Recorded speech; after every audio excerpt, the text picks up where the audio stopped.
Всем привет! Вы на канале Готовим с Оксаной Пашко. Сегодня приготовим макароны с ребрышками. Рецепт очень удачный и отлично подходит для обеда или ужина. Получается вкусно, сытно и готовится из доступных продуктов. Подписывайтесь на мой канал и узнавайте еще больше вкусных и простых рецептов. Сначала подготовим все ингредиенты. Берем полкилограмма свиных ребрышек, моем и нарезаем кусочками. Одну луковицу среднего размера нарезаем кубиками. Я использовала 2 небольших луковицы. 3-4 зубчика чеснока нарезаем небольшими кусочками. 1 красный перец очищаем от семян и убираем плодоножку. Подготовленный перец нарезаем брусочками. На горячую сковороду наливаем немного растительного масла.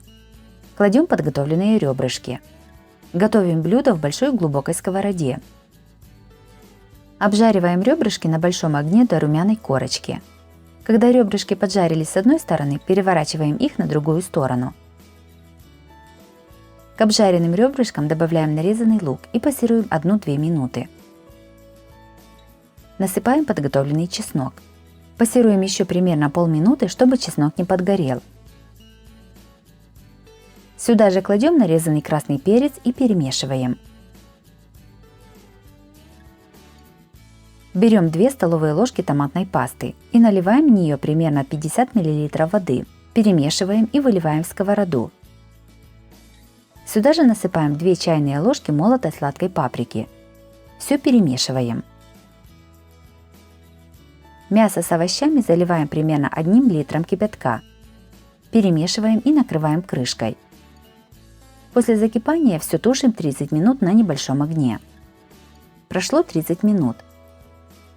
Кладем лавровый лист. Все солим примерно половиной столовой ложки соли. Перчим черным молотым перцем. Сюда же насыпаем 300 грамм макарон. Все перемешиваем. Я использовала макароны из твердых сортов пшеницы. После закипания воды еще раз перемешиваем и тушим макароны под крышкой примерно 7-10 минут до готовности. Блюдо готово, подаем его на стол в горячем виде.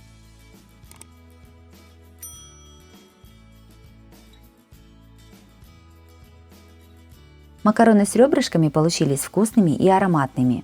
Готовятся они несложно и отлично подходят для ужина всей семьей. Вместо ребрышек можно использовать мясо. Если вам понравился рецепт этого блюда, то обязательно ставьте лайк.